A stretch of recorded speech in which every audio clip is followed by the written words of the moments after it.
Hey everyone, welcome to another video. This week we're going to be going through Colony by Bezier Games. Hey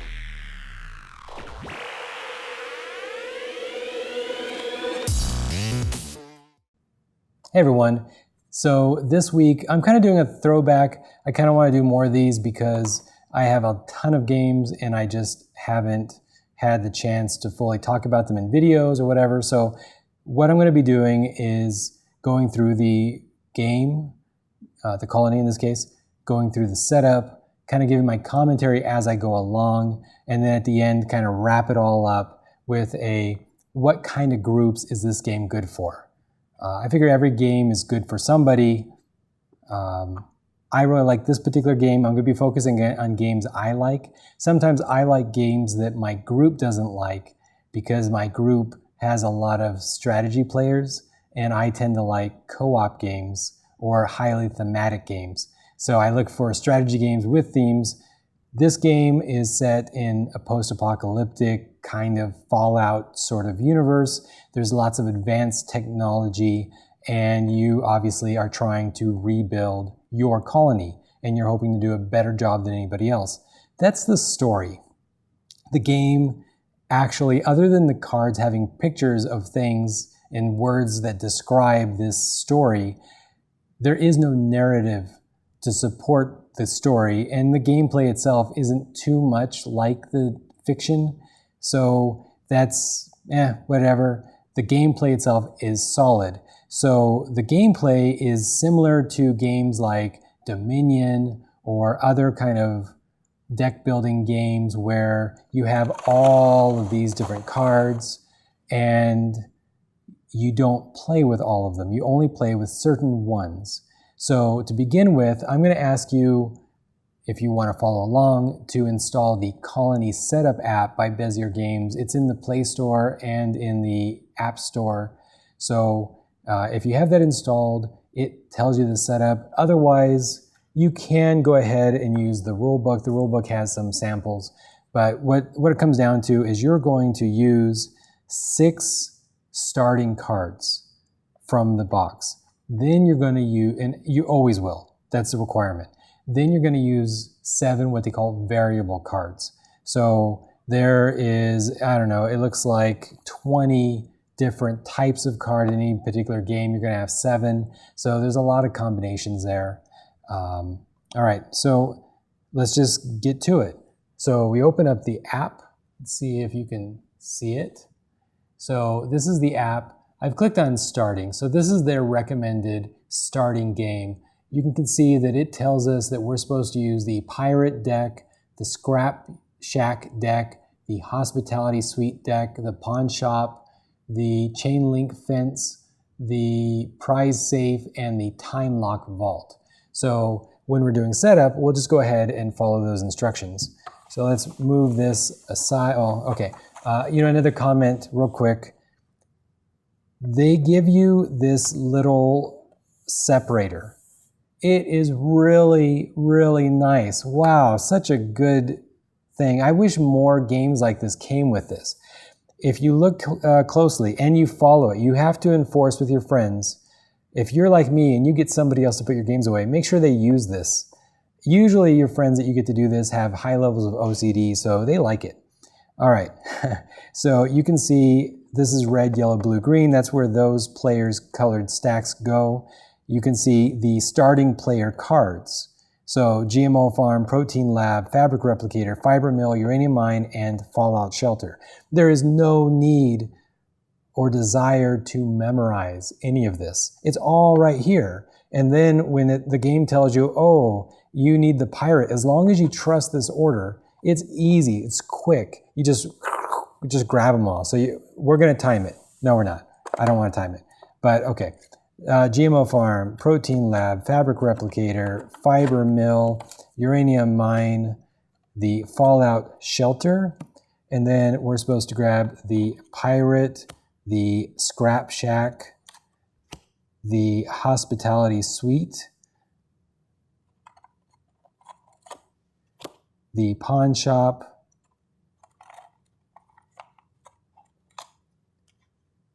the chain link fence, and the prize safe, and the time lock vault. So prize safe.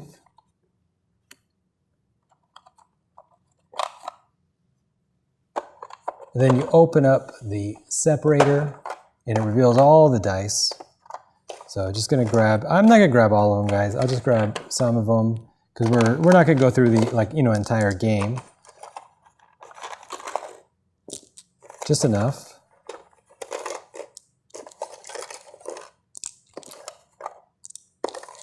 But there's a lot of dice in this game, so for whatever that's worth. I grabbed blue and red randomly, so let's go ahead and grab the red player stack and blue player stack. Boom. All right, so other than this being very, very messy, this game is close to being set up. We're just gonna go ahead and be a little OCD. Let's clean this up.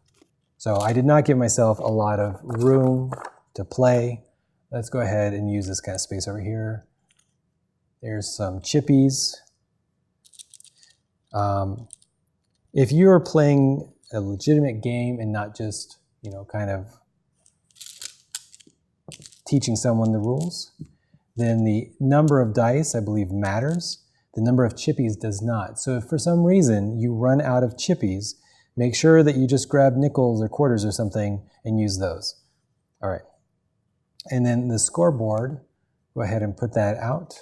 Let's go ahead and put our 2 tokens on zeros. Let's put, so in this case, Mr. E is gonna play, he has no choice. He's sleeping right here on this chair. He's like, just leave him alone. He's a tired puppy dog. All right, about right so. And then we'll put out red, supply exchange, upgrade, warehouse, and construction. So these cards are 2-sided, a black background and a light background. Make sure that you have all of the cards in a non-upgraded state. That could mess up your first game. All right, now you need to take away the, you need to reduce the cards down to the number of players. So 2, much better. Clean, clean, clean. Okay. So the way that you read this, obviously there is some turn reference cards. You can see that kind of tells you what each of the symbols mean. If your group is like mine, they will see this and they will think, oh man, this is confusing. I don't know what's going on. And I don't know if after work or whatever, I feel like I'm ready to learn this. But I'm gonna go through it. And as I'm doing my actions, I'm gonna explain what the things mean. And hopefully it makes a lot of sense. I think this game is surprisingly easy to just get into and start playing. And that's one of the reasons I really like it, and one of the reasons why I really wanted to share this game over other games. Okay. So, to start the game off, you give each player 3 solid resources. If there are, we'll get into that in a moment.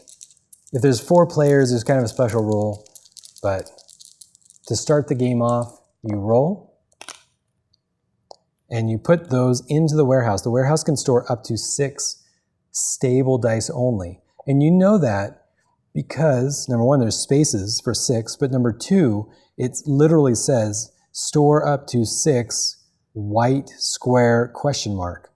White means white and not translucent ghost whatever. So these are unstable resources. They generally go away at the end of the turn because you don't have any cards that let you store them. All right, but I'll point out like that. Now it's very important not to turn the dice. So whatever you roll, that's what you have until something lets you change it. So in this case, 6 plus 6 is 12. 12 plus 4 is 16. Lowest player goes first. So as red player, I get to go first. And the way we play is you grab 3 more dice. If you have any chippies, you can spend up to 3 of them for up to 3 bonus unstable dice. You roll the 3 dice. Well, first of all, take these out of the warehouse. They're not in the warehouse anymore.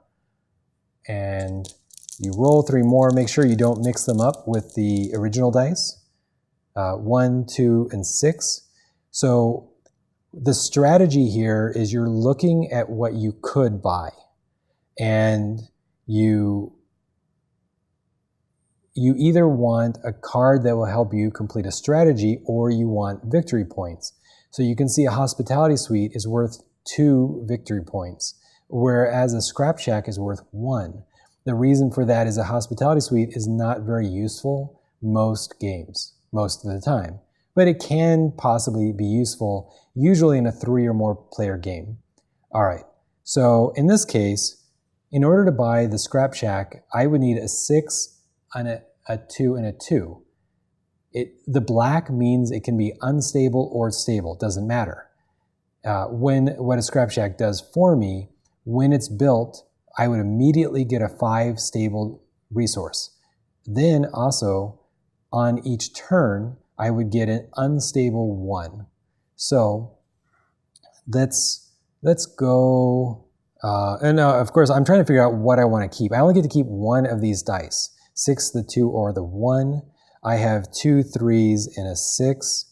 Let's go ahead and I'm going to keep the 2.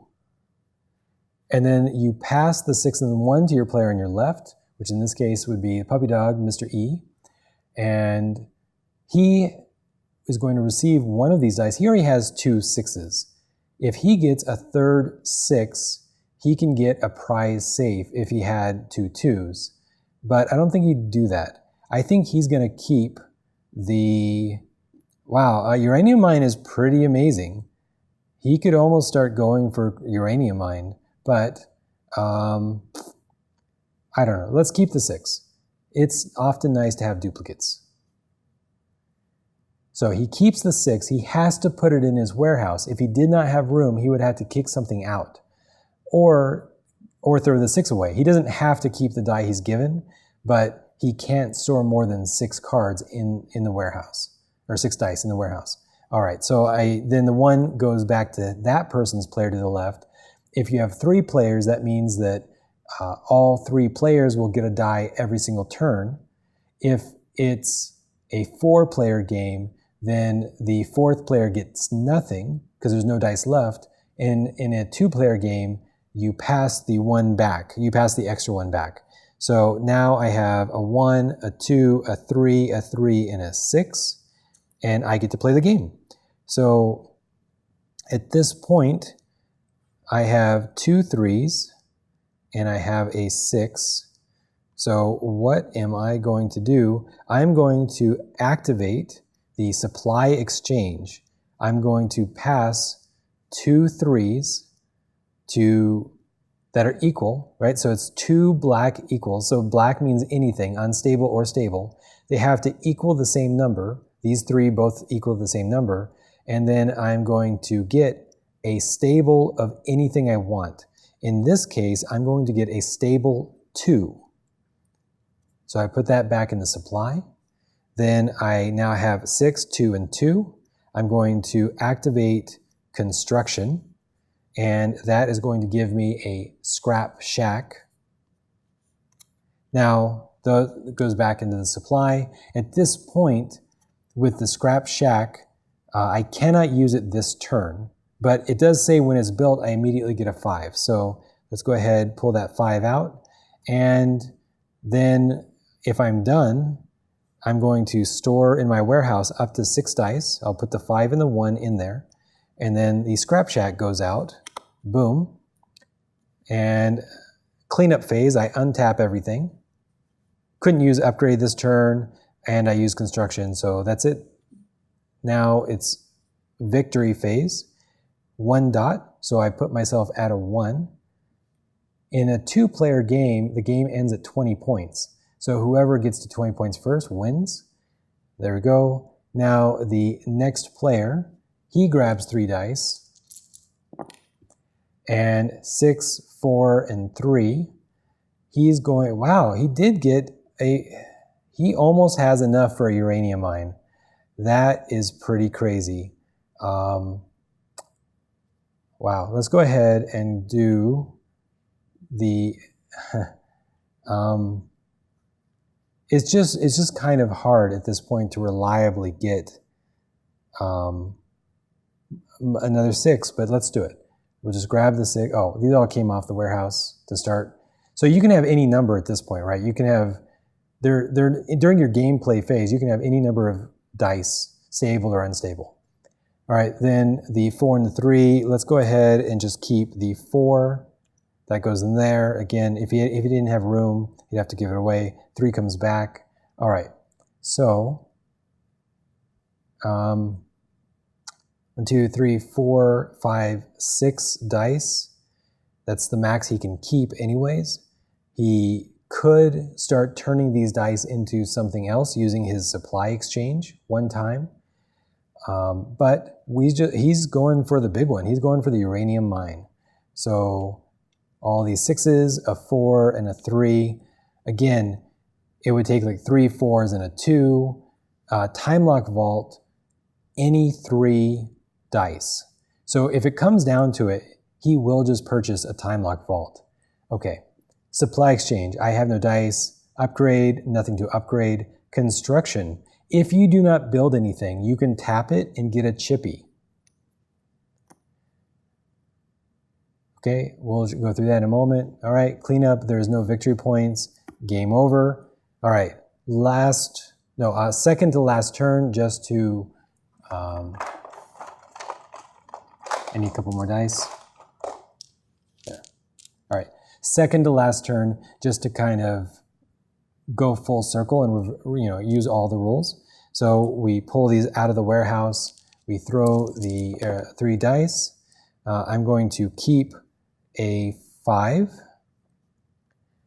Then that gives a 3 over here, and then a 3 comes back. All right, so 3, 4, 5, 4, 5. Okay. At this point, what am I going to purchase? I'm going to purchase 2 5s. I'm going to tap the scrap shack and get a temporary 1 or an unstable 1. All right. And then, so what do I want? I could do a chain link fence immediately, but I don't think that's necessarily that great. So instead, what I will do is I want a pawn shop. So I'm going to activate supply exchange. I'm going to give it a unstable 1 and a stable 1 to get any stable number. So I will get a number 4. Is that what I wanted? Yes, I'm going to get a stable number 4. And then I'm going to activate construction, and I will buy a pawn shop for a 5 and 2 4s. Again, I don't get to use it immediately. The pawn shop gets delayed until after the end of my turn. That's it, I'm done. So these go back in the warehouse up to 6. I untap everything. I put out the new card, pawn shop. Pawn shop lets me trade any die for a stable number 5, which is pretty cool. You lose a die, but you gain back a stable number 5. I already have a number 5. I think this is a strong move in my opinion. Okay, victory point situation. I count 2 orange dots, so I'm at 2 now. And Puppy Dog's last turn. This is it. This is the big one. Is it gonna pay off? Right here, live video. I'm going to spend a chippy to get a temporary die. So 3 dice plus the unstable die. These all come off. Make sure you don't accidentally... Oh, whoops. I'm sorry, guys. I didn't finish up Puppy Dog's turn. he gives up the 4 guys and he keeps the 3. So he was only allowed to keep 6 dice. He gave up the 4. Now he has 2 of the same. You'll see why in a moment if you don't already know. And boom, he got his 6. This is it. Uranium mine is going to happen. He keeps the 6. He keeps the 2. He keeps all unstable dice he rolled. Then over here, he's going to keep the 5. He'll keep the 3 because he's guaranteed a 5. So might as well get the thing that he can't be guaranteed to have. And all right, now that comes back. And what do we do here? So we have 5 6s and we need a 2, and I have a 2 right here. I actually was planning on trading the 3s in for a 2, but no. Let's trade in 3, 4, 5 6s. So I'm activating construction. And the 2. And I get a uranium mine. So every turn he's going to get an unstable 6. It's also worth 2 victory points, so that's awesome. Then we have a limit on our supply exchange. So if I want something like a 4, because the 3s aren't necessarily that useful for me, I don't think. So what I'm going to do is I'm going to trade in 2 3s using supply exchange to get another 5. Yep. And then that's it. End of the round. Put these back in the warehouse. Uranium mine is 2 victory points. And boom, I've caught up. So who's ahead? I don't know. The red team has 2 cards with 2 abilities. But if I can upgrade the uranium mine, it's worth more victory points in the long run for less cards. I don't know. All right. That's effectively the game. You can read these numbers fairly easily. Protein Lab, it gives you a unstable 3. Again, if you didn't find a use for an unstable die, then you lose it at the end of the turn because warehouses can't store unstable dice. GMO Farm, same thing, unstable 2, unstable 5, unstable 4. You have a pirate. If you had a pirate, when you tap it, you roll a die from the supply, and you look on this chart, and if you roll a 6, then you gain 2 6s. If it's a 5, then you take a die from any opponent, and so on. If you have a chain link defense and somebody attacks you, like using a pirate, then you roll a die, and if it is a 3, 4, 5, or 6, ignore the attack and keep the rolled dice. So if you have a chain link fence and you attack them, you might be making them more powerful. Of course, they still need warehouse slots to store stuff. Time Lock Vault stores up to 2 dice during the cleanup phase. So you can't activate Time Lock Vault during somebody else's phase. It has to be during your cleanup phase. Prize Safe. When built, roll 3 dice and add the lowest number you roll to the prize safe. That means that it does nothing after you've used it.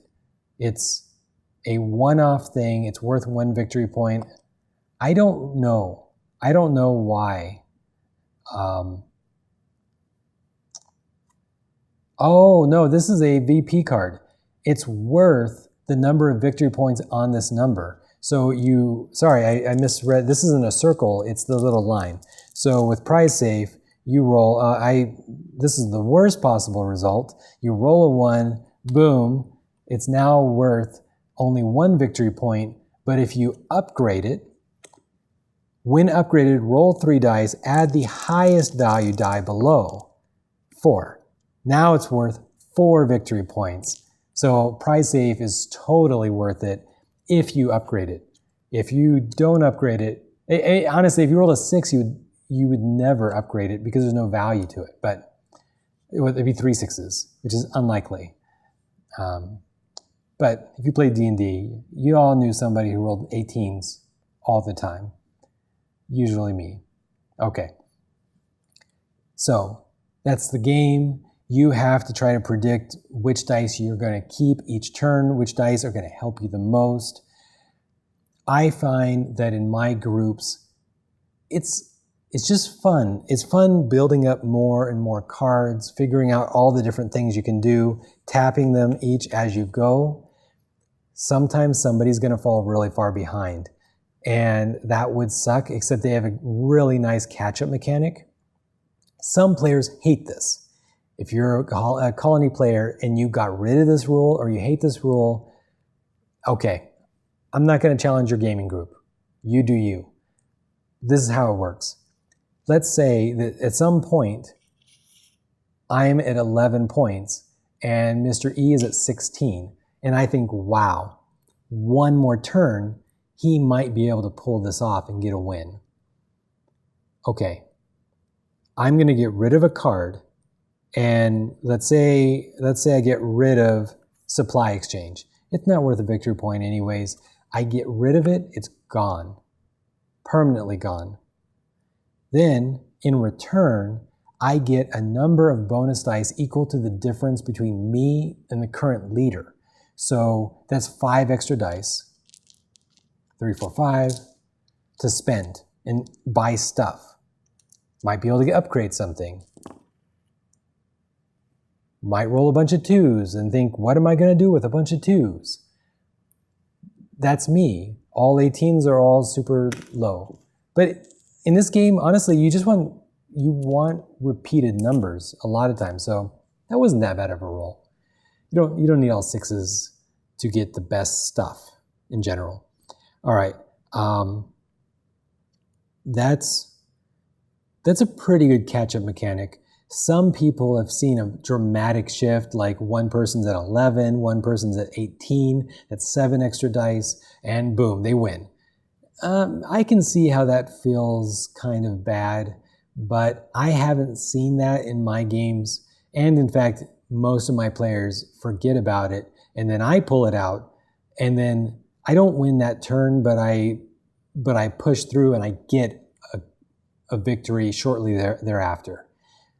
And it's never like 5 points. It's always, hey, we're all at 15, but one guy's at 17. I'm going to get my 2 bonus dice. And then I'm just going to plan on not supply exchanging or whatever, because I have enough other cards by that point that do things. Something like that. Yeah, that's the game. What I like about it is it's easy to get in. This is it. This is how to play. You can play with most of these cards without looking up how they work. And that feels great. There's not a lot of games like that. You saw how quick it was to set up. It's actually pretty quick to put away. You just put it all right back into the slots. It is better than most games like Dominion or whatever that I don't like looking through all of the cards, trying to figure out which ones are the ones that I want in this particular game. I like the fact that they give us an app. It can, we can make the game different without being as unbalanced as just like, hey, let's just randomize it. It might be randomized, but I don't think so. I think they're with purpose, made to work. Like if you have a pirate card or an attack card, you should have a defense card. Things like that are just make the game fun and balanced, because you want move, counter, move, counter, move, right? That's a fun strategic kind of game. There's lots of dice, but you don't have to do math. And some people, that puts them on edge, having to do like a lot of math. But no, you just count the dots. That's the important math that you have to do. Yeah, that's it. It feels fun, feels good. Even if you don't win, you're just building up your engine. My group likes to build engines. We like economic, like what kind of like move am I going to do every turn that reliably gets me a combo and gets this ball rolling. That's the kind of group that my group is. The thing that's a little unsatisfying is they have these pictures, but the pictures seem highly generic. They really don't tell me a story of a post-apocalyptic world for the most part. It's fine. I'm not knocking you. You did a better, like if you're the artist and you watch this video, I'm not knocking you. You did a better job than me at illustrating it. So, I mean, hey, whatever. I just feel like I would like some text. I would like some story. I'd like to understand what we're doing and why do we have this mix of crazy advanced technology and then not. Just let me know. Are we, I don't know. But the game doesn't do that. So, yeah, the theme is a little too light for me to reliably get excited about playing in a Fallout universe or whatever. But the gameplay itself, I get excited about. I pulled this out for game night yesterday. I really, really want to play this game more.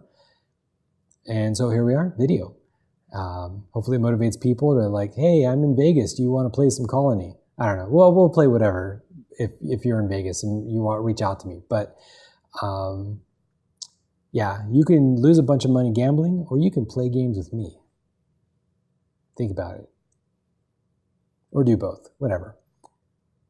All right, so that's the game. I think that if your group doesn't like highly combative games, the game doesn't feel that bad because the attacks are sort of like, I'm attacking someone. It might possibly affect you, but for the most part, it probably doesn't. That feels good for a conflict-adverse group, and I think that fits a lot of groups I know of, especially groups that may have bad blood if the game is too combative. You guys know who you are. You guys get in fights and you get angry. It ruins friendships. This game isn't going to be that game. This is a non-cooperative game, but yet it's still fun to like build and play and try to outscore each other. It's more like a race that way. Who can hit the score cap faster, as opposed to let me tear you down. That's my thought. Tell me if number one, if you've played this game, if you like this game, if you think this game would be good for you, and yeah, I'm sure somebody's going to share some cool strategies down below. Like what do you normally go for first? What is the proper cards to pick up? I will happily confirm if it's something I do. I don't know. I have some things that I reliably do in my games, but it all depends on what variable cards you put out. So it's kind of hard to put out a strategy video or anything like that. But I would love to promote some comments of people's like strategies that they do. With that, I look forward to seeing you guys in the comments, and I will be back next week. All right. Bye, guys. Mr. E, you gonna help me put these cards away? No? He's like looking at me like he's offended.